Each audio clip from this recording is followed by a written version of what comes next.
Hello students. आज की video उन स्टूडेंट्स के लिए है जिन्होंने हमसे जुडिशरी के सिलेबस को डिस्कस करने के लिए कहा था। इसलिए वीडियो बनाई जा रही है ताकि वो स्टूडेंट्स जो अभी हाल फिलहाल में एलएलबी कंप्लीट कर रहे हैं या जो कर चुके हैं और यूपी जुडिशरी या दूसरे स्टेट्स की जुडिशरी के एग्ज़ाम देना चाह रहे हैं, उनके लिए ये वीडियो है। पहले तो मैं एक सजेशन देना चाहूँगा उन सभी स्टूडेंट्स को जो आने वाले सालों में न्यायिक सेवा में जाने की तैयारी कर रहे हैं। और सजेशन ये है कि अगर आपको न्यायिक सेवा में जाना है तो आप किसी भी एक स्टेट पर फोकस करें।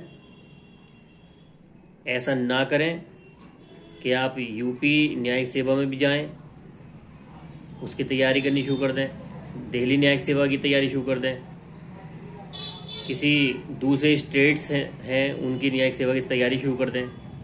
कहने का मतलब ये है कि अगर आपको न्यायिक सेवा में जाना है तो अच्छा ये होगा कि आप किसी एक स्टेट को देखें, उसी की तैयारी करें, क्योंकि कई स्टेट में भागने से अच्छा है कि आप किसी एक स्टेट पर फोकस करें तो आपकी कामयाबी की चांस जो है वो ज़्यादा हो जाएंगे।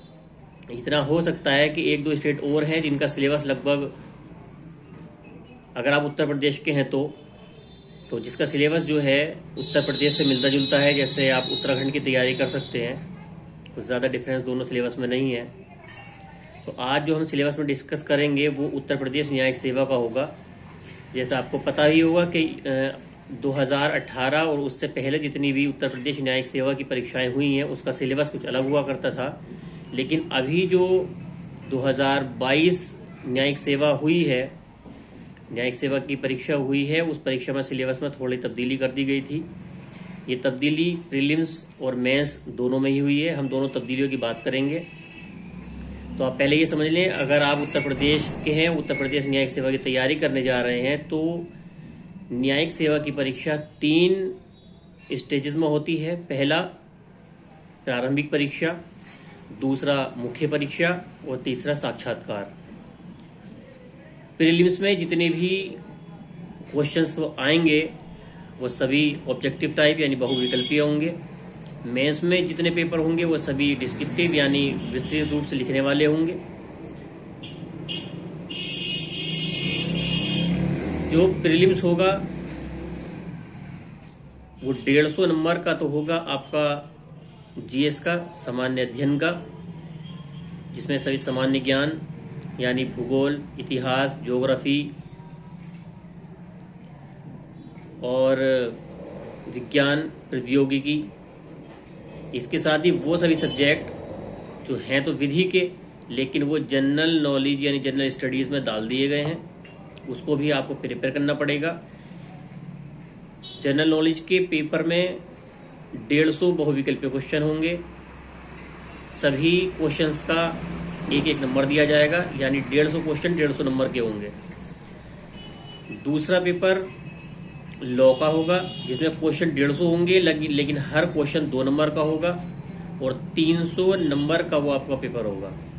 यानी 150 और 300 450 नंबर का आपका प्रीलिम्स होने वाला है।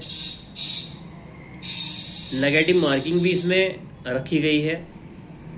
सामान्य अध्ययन के पेपर में जैसे मैंने आपको अभी बताया, उन सब्जेक्ट के अलावा कुछ सब्जेक्ट जो अभी नए इसमें ऐड किए गए हैं, आप चाहे तो नोट कर लें, मैं उसको बता रहा हूँ। दिव्यांगजन अधिकार अधिनियम 2016, माता पिता का भरण पोषण तथा कल्याण अधिनियम 2007, दहेज प्रतिषेध अधिनियम,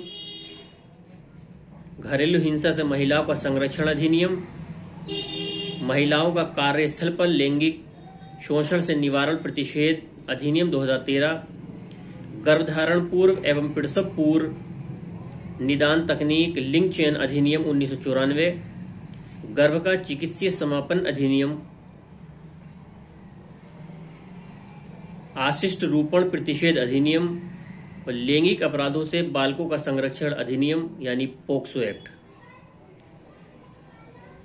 जितने ये एक्ट इसमें ऐड किए गए हैं वो वर्तमान की परिस्थितियों को देखते हुए ऐड किए गए हैं, क्योंकि देखने में ये आ रहा है कि हमारे समाज में